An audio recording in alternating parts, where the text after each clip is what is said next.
Friends welcome back. And నేను మీ లోకేష్ని. ఈరోజు మనం తెలుసుకోబోతున్న టాపిక్ వచ్చి and reusable HTML report with charts ఎలా క్రియేట్ చేయాలి అనేది మనం చూద్దాం ఈరోజు. ఓకే. అండ్ మన ప్రీవియస్ వీడియో సెషన్స్లో తీసుకుంటే మనం ఒక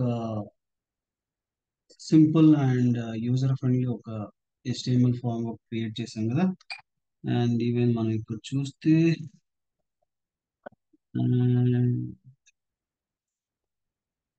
ఇక్కడ HTML రిపోర్ట్ చేసాం. ఓకే. సిమిలర్ ఫార్మాట్ మనము simplest way of JSON format లో ఉండే ఒక యూజర్ ఫ్రెండ్లీ రిపోర్ట్ ని క్రియేట్ చేద్దాం. ఓకే. అది ఎలా క్రియేట్ చేయొచ్చు అంటే ఇక్కడ కామా అండ్ సేమ్ ఇది ఏదైతే ఉందో సేమ్ లా ఫార్మాట్ ఇదే కాపీ చేసుకుంటున్నాను and paste down. Okay. HTML place లో వచ్చేసరికి నేను JSON వాడుతాను. ఓకే. JSON. ఓకే. ఇది మన ఫార్మాట్ సెక్షన్ లో పెడుతుంది. ఓకే. ఇది ఒకవేళ మనకు స్పెసిఫిక్ ఫోల్డర్ స్ట్రక్చర్ లేక రావాలి అనుకుంటే ఒక HTML ఇప్పుడు టెస్ట్ రిజల్ట్ ఫోల్డర్ ఉంది కదా, ఆ పర్టికులర్ ఫోల్డర్ లోపలికి రావాలనుకుంటే దాన్ని ఫోల్డర్ స్ట్రక్చర్ ప్రొవైడ్ చేస్తే ఆటోమేటిక్గా ఇక్కడికి వస్తుంది అనమాట. ఎలా అంటే ఇక్కడ కాపీ చేసుకుంటాను అండ్ ఇక్కడికి వచ్చేసరికి నేను ఫైల్ నేమ్ స్లాష్ అని ప్రొవైడ్ చేస్తాను. ఓకే. అండ్ ఈవెన్ నేను ఈ పర్టికులర్ HTML దాంట్లో తీసుకొచ్చుకుంటాను. ఓకే. రెండు కూడా అక్కడ JSON ఫార్మాట్ ఆఫ్ ఇక్కడ మనకి ఇది చేంజ్ చేద్దాం. నేమి cucumber JSON reports. Okay. Just naming HTML ఇక్కడికి లాస్ట్ లోకి వచ్చేసరికి JSON. ఓకే. మనకు ఇక్కడ JSON అని క్రియేట్ చేసాం. ఇది రిపోర్ట్ వస్తుంది ఎందుకంటే JSON ఫార్మాట్ కాబట్టి. ఓకే.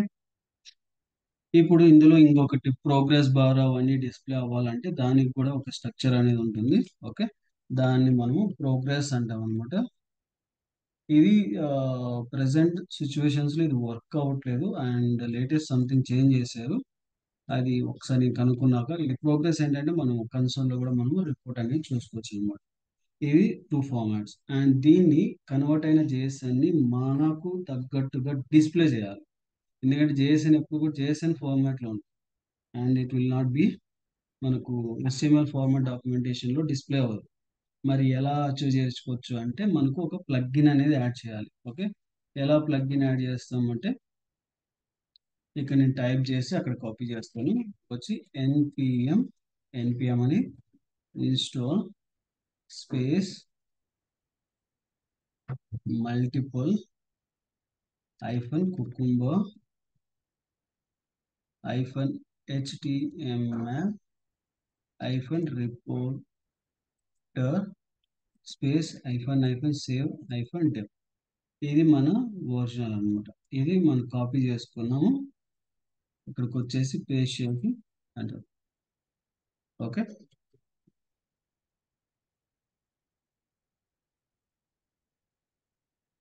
ఓకే. సక్సెస్ఫుల్లీ ఇన్స్టాల్ అనేది అయిపోయింది. ఓకే. వన్స్ మనకి ఇన్స్టాల్ అయిపోయిన తర్వాత ఇక్కడ మనకు ఐదర్ యూటిలిటీలోస్ కావచ్చు లేదంటే హెల్పర్ అనే ఒక ఫోల్డర్ క్రియేట్ చేసి అందులో అయినా సరే క్రియేట్ చేసుకోవచ్చు బేస్డ్ అపాన్ యువర్ రిక్వైర్మెంట్. నేను ఏం చేస్తానంటే యూటిలిటీలో ఫోల్డర్ క్రియేట్ చేస్తున్నాను. ఏంటి రిపోర్ట్.ts అనే ఫైల్ క్రియేట్ చేస్తున్నాను. ఓకే. అండ్ ఇక్కడ వచ్చేసరికి నేను ఏం చేస్తున్నా అంటే constant report equal to require. ఇక్కడికి వచ్చేసరికి మనకు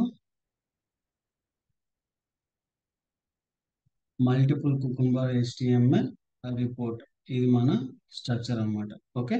ఇందులో మనకు ఒక కోడింగ్ ఫంక్షనాలిటీ రాయాలి. ఎలా రాస్తాం అండ్ రిపోర్ట్ అనేది మన name dot generator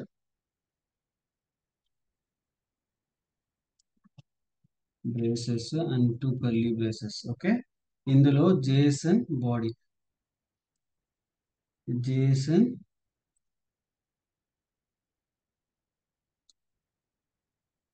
directory colon అనేది మనకు అవసరం లేదు. ఇక్కడికి వచ్చేసరికి మనకు ఆ పర్టికులర్ JSON ఎక్కడికి వెళ్ళాలనుకుంటున్నాము ఆ పర్టికులర్ గా నేను ఈ టెస్ట్ రిజల్ట్ ఫోల్డర్ లోకి తీసుకొచ్చుకొని పెట్టుకుందాం అనుకుంటున్నాను. ఓకే. కాబట్టి అందులోకి రావాలి కాబట్టి dot slash test result slash అని పెట్టామంటే ఆ పర్టికులర్ ఫోల్డర్లోకి వచ్చి స్టోర్ అవుతుంది. ఓకే, దాని తర్వాత మనకు రిపోర్ట్ పాత్ అనేది ఎక్కడికి వెళ్ళి స్టోర్ అవ్వాలి. Report path colon and single or double quotation anything is fine. Dot నేను సేమ్ ఫోల్డర్ లోకి తీసుకొస్తున్నా, రిపోర్ట్ కూడా అది దాంట్లోకి రావాలి. ఓకే, దెన్ ఇక్కడ మళ్ళీ నేను ఏం చేస్తున్నాను, రిపోర్ట్ నేమ్ మనం ఒక రిపోర్ట్ చేస్తాం కదా, ఆ రిపోర్ట్ ఏ నేమ్ కావాలనుకుంటున్నాము ఆ పర్టికులర్ నేమ్ అనేది ఇవ్వాలి. Play right automation. Okay, play right automation report. Okay, ఇది మన రిపోర్ట్ నేమ్. ఓకే, దాని తర్వాత మనకు డ్యూరేషన్ అని చెప్పేసి ఒక కాన్సెప్ట్ ఉంటుంది అనమాట. ఎంత డ్యూరేషన్ లో నడుస్తుంది ఏంటి అనేది. Okay, duration in MS. ఇక్కడికి వచ్చేసరికి ట్రూ అని పెడితే అది పర్టికులర్ మనకు ఏదైతే టైం స్లాంప్ ఉంటుందో ఆ పర్టికులర్ టైం స్లాంప్ డిస్ప్లే చేస్తుంది అనమాట. Okay, display duration. ఓకే, ఇది ఫాల్స్ పెట్టాలి, లేకపోతే మనకు ఒక్కొక్కసారి అది కరెక్ట్ రిజల్ట్ అనేది డిస్ప్లే చేయదు. ఓకే, అండ్ దెన్ మనకి ఇక్కడికి వచ్చేసరికి నెక్స్ట్ పేజ్ టైటిల్. మనకు ఒక పేజ్ వస్తుంది కదా, ఆ పేజ్ యొక్క టైటిల్ ఏం పెట్టాలనుకుంటున్నాము దాన్ని. ఆ పేజ్ టైటిల్ వచ్చి UI automation for play right. ఇది మన టైటిల్. ఓకే, దీని తర్వాత మనకు ఒక మెటా డేటా అని చెప్పి ఒక స్ట్రక్చర్ ఉంటుంది. మెటా డేటా అంటే ఏంటంటే ఏ పర్టికులర్ బ్రౌజర్, ఏ పర్టికులర్ డివైస్, ఏ ప్లాట్ఫామ్ అనేది మనము స్పెసిఫికేషన్ చేసేదానికోసం మనం దీన్ని మెటా డేటా అంటాం. Okay, meta data colon and ఇక్కడ 2 కర్లీ బ్రేసెస్ ఇచ్చేసి ఇందులో బ్రౌజర్ ఇవ్వాలి. ఓకే, బ్రౌజర్ సెమీకోలన్స్ అండ్ ఇక్కడికి వచ్చేసరికి నేమ్. ఏం నేమ్ ఇస్తున్నాం, క్రోమ్.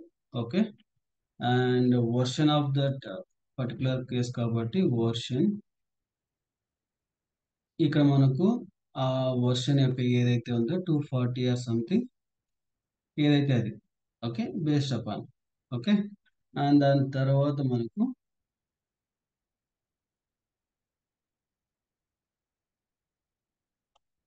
ఇక్కడికి మెటా డేటాలో బ్రౌజర్ అయిపోయాక డివైస్.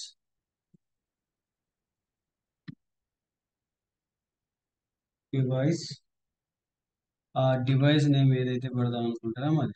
నేను లోకేష్ గౌడ్ నా ఫుల్ నేమ్ ప్రొవైడ్ చేస్తున్నాను. ఓకే, దాని తర్వాత వచ్చి ప్లాట్ఫామ్.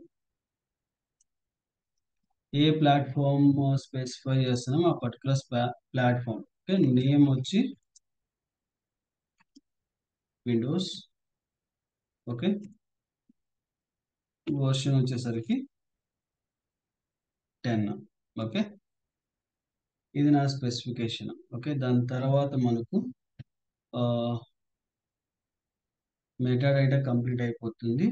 అండ్ మనకు నెక్స్ట్ వచ్చేసరికి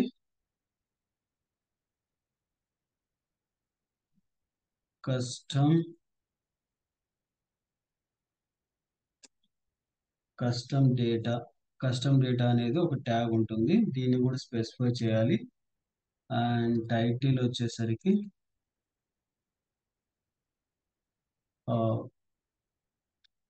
రన్ ఇన్ఫో. ఓకే, అండ్ దీంట్లో మనం అండ్ ఇక్కడికి వచ్చేసరికి ఇక్కడ డేటా కోలన్ ఇది అరే ఫార్మాట్ లో ప్రొవైడ్ చేస్తాం. అండ్ 2 కర్లీ బ్రేసెస్ లో ఒకటి వచ్చి లేబుల్. ఏ పర్టికులర్ లేబుల్ స్పెసిఫై చేస్తున్నామో అది ప్రాజెక్ట్ యొక్క లేబుల్ ప్రొవైడ్ చేస్తున్నాం. ఓకే, అండ్ కామా ఆ పర్టికులర్ లేబుల్ యొక్క వాల్యూ. ప్రాజెక్ట్ అంటే ఇది ఇక్కడ మనకు play right custom report. Okay, ఇది ఒక లేబుల్. అండ్ దాని తర్వాత సెకండ్ లేబుల్ ఇంకోటి ప్రొవైడ్ చేసి ఇది మనకు ఈ పర్టికులర్ లేబుల్ అనేది ఆప్షనల్. ఓకే, ఇది ప్రాజెక్ట్. అండ్ మనం రిలీజ్ స్పెసిఫికేషన్ అనేది ప్రొవైడ్ చేస్తాము. ఓకే, దాని యొక్క వాల్యూ వచ్చి ఏదైతే అది పెట్టవచ్చు. ప్రజెంట్ మనకు 0.0.1 వర్షన్ అనుకుంటాం. ఓకే, అండ్ సైకిల్ ఇవన్నీ ఉంటాయి, అవన్నీ కూడా ఒకవేళ స్పెసిఫై చేసుకోవాలనుకుంటే చేసుకోవచ్చు అనమాట. ఓకే. అండ్ ఇక్కడ సేవ్ చేసేస్తాం. ఓకే, సేవ్ చేసేసిన తర్వాత మనకు, ఎందుకంటే ఈ పర్టికులర్ రిపోర్ట్ అనేది మనం క్రియేట్ చేస్తాం, కానీ ఈ పర్టికులర్ రిపోర్ట్ ని మనం హిట్ చేయాలి ప్రతిసారి కూడా, లేదంటే మనకు రిపోర్ట్ అనేది జనరేట్ అవ్వదు. మరి అట్లాంటప్పుడు ఏం చేయొచ్చు అంటే ఈ పర్టికులర్ గా ఇక్కడ పోయింది ప్యాకేజ్ డాట్ జేఎస్ఎన్. ఓకే, ఇక్కడికి వస్తాం. ఓకే, ప్యాకేజ్ డాట్ జేఎస్ఎన్ లోకి వచ్చిన తర్వాత ఇక్కడ మనకు స్క్రిప్ట్స్ లో మనం ఆల్రెడీ స్క్రిప్ట్ లో మనం ఇక్కడ చూసుకున్నామంటే ఇక్కడ టెస్ట్ కుకుంబర్ ఐఫన్ టెస్ట్ అని ప్రొవైడ్ చేస్తాం, కరెక్టా. అండ్ దీని తర్వాత మనకు ఒక కామా ప్రొవైడ్ చేసి ఇక్కడ ప్రీ టెస్ట్ అంటే పోస్ట్ టెస్ట్, అండ్ ఇక్కడ మనకు NPX NPX TS hyphen node provide చేసి స్పేస్. అండ్ ఇక్కడికి వచ్చేసరికి మనకు ఈ పర్టికులర్ గా ఈ ఫైల్ ఏదైతే ఎక్కడైతే ఉందో రిపోర్ట్ ఫైల్ కదా, ఇది కాపీ ద రిలేటివ్ పాత్, అది తీసుకొని వచ్చి ఇక్కడ పేస్ట్ చేసేయాలి. ఓకే. అండ్ మనకి ఇది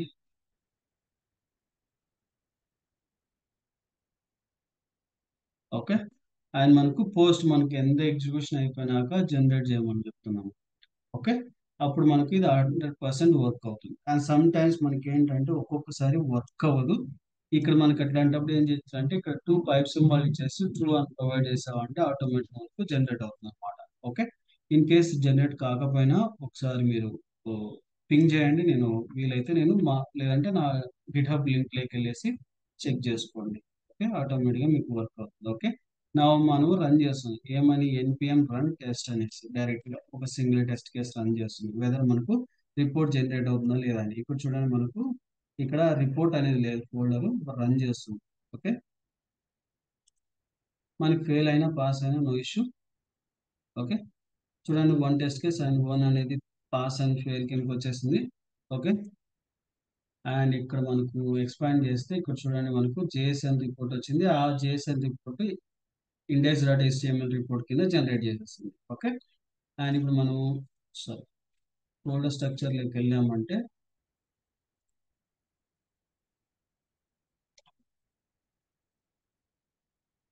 ఇక్కడ లోపలికి వస్తే ఇది వచ్చేసి మన కస్టమ్ రిపోర్ట్.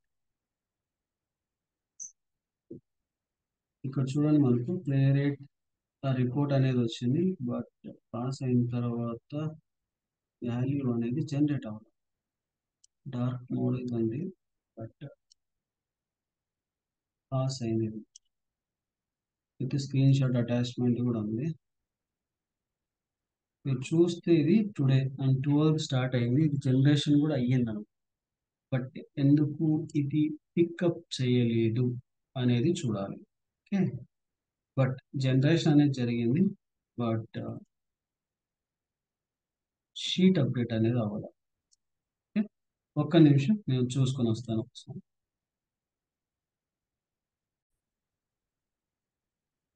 ఒక చిన్న మిస్టేక్ అయింది. ఓకే, ఏంటి ఆ మిస్టేక్ అంటే ఇక్కడ జస్ట్ పోస్ట్ టెస్ట్ ఉంది కదా, ఇక్కడ వచ్చేసి ఫిల్ అని చెప్పేసి ఈ పర్టికులర్ కమాండ్ అనేది నేను మర్చిపోయాను. ఓకే, దానివల్ల అది జనరేట్ అవ్వలేదు అనమాట, ఎఫ్ఐఎల్ అనేది.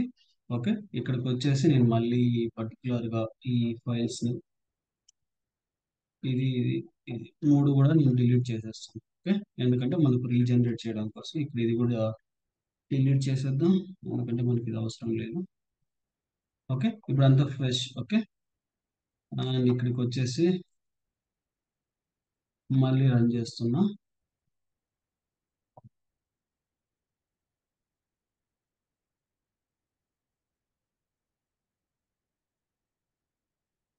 వన్స్ ఇది పాస్ అయిపోయిన తర్వాత మనకు చెక్ చేద్దాం. ఓకే, అండ్ మనకి ఇక్కడ టెస్ట్ రిజల్ట్ లోకి, ఓకే, ఇక్కడ లోపలికి వచ్చామంటే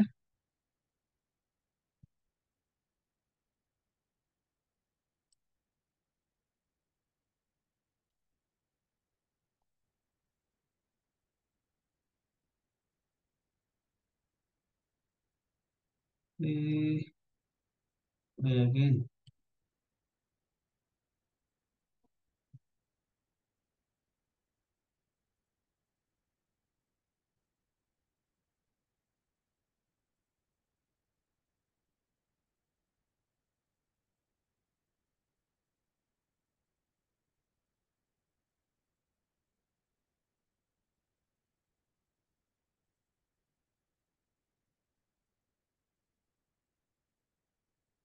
ఒక్కొక్కసారి ఇది ఫస్ట్ టైం జనరేట్ అవ్వాలనుకుంటాను. మళ్ళీ ఇంకొకసారి రన్ చేద్దాం.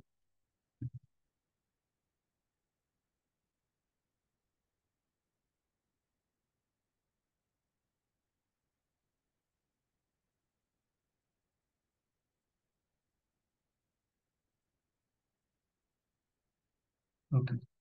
ఫస్ట్ టైం ఇది జనరేట్ అవ్వలేదు, అండ్ సెకండ్ టైం ఆన్వర్డ్స్ మీకు జనరేట్ అనేది అవుతుంది, ఎందుకంటే ఫస్ట్ టైం రిఫ్రెష్. ఓకే. ఇది ఫస్ట్ టైం మీరు రన్ చేసినప్పుడు జనరేట్ అవ్వదు, అండ్ సెకండ్ టైం ఆన్వర్డ్స్ ఇది జనరేట్ అవ్వదు, ఎందుకంటే ఇది ఫస్ట్ టైం పోస్ట్ కాబట్టి ఆటోమేటిక్గా starting time it self JSN అని పుల్ చేస్తుంది, అందుకోసం అది అలా జరుగుతుంది అనమాట, లేకపోతే 100% వర్క్ అవుతుంది. ఓకే. మీరు ఇప్పుడు చూడొచ్చు, మనకు 100% రిపోర్ట్ అనేది జనరేట్ అయింది. ఓకే, మీరు మాత్రం జేఎస్ఎన్ ఫైల్ని డిలీట్ చేయకండి. ఓకే. ఇక్కడ మనకి ఫ్యూచర్ మనం చూస్తే Playwright automation report and title చూస్తే UI automation for Playwright మనం ప్రొవైడ్ చేసింది అనమాట. ఓకే. ఇక్కడ చూస్తే రన్ ఇన్ఫోలో ప్లే రేట్ కస్టమ్ రిపోర్ట్ మనం ఏవైతే మనం ప్రొవైడ్ చేసామో అవే ఇక్కడ డిస్ప్లే అయినాయి అనమాట. Playwright custom report run info కింద UI automation and report name వచ్చి. ఓకే. ఇది కంప్లీట్గా అండ్ ఈవెన్ మీరు అవసరం లేదు, వచ్చిన డిలీట్ చేసేసుకోండి, అండ్ పెద్ద ప్రాబ్లం ఏం లేదు. ఓకే. అండ్ మీరు ఇక్కడ చూసుకొని డార్క్ లెక్ కావాలంటే డార్క్, వైట్ లో కావాలంటే వైట్, ఎలా కావాలంటే అలా మార్చుకోవచ్చు. అండ్ మీకు ఇంకొక క్వశ్చన్ మార్క్ ఉండొచ్చు, అండ్ ఇక్కడ క్లిక్ చేసిన తర్వాత మనకు ఈ క్రైటీరియాకి వచ్చాక స్క్రీన్ షాట్ కూడా యాడ్ అయ్యింది. ఓకే. సేమ్ మనకు నార్మల్ రిపోర్ట్ ఎలా జనరేట్ అయిందో సిమిలర్ ఫార్మాట్ అన్నమాట, బట్ అన్నీ కూడా డిస్ప్లే చేస్తుంది. ఓకే. పాస్ పర్సెంటేజెస్ కూడా మీరు చూడొచ్చు. ఓకే. అండ్ ఈవెన్ ఇక్కడ మనకు వస్తే చూడండి, total information future and scenario, మనకి ఒకవేళ 100 సినారియోస్ ఉన్నాయి అంటే 100 సినారియో రిలేటెడ్ ఇన్ఫర్మేషన్ అనేది ఉంటుంది. ఓకే. ఇది complete information about for custom HTML report generation. Okay. Thank you for watching and please do subscribe and share to your friends and colleagues. Thank you.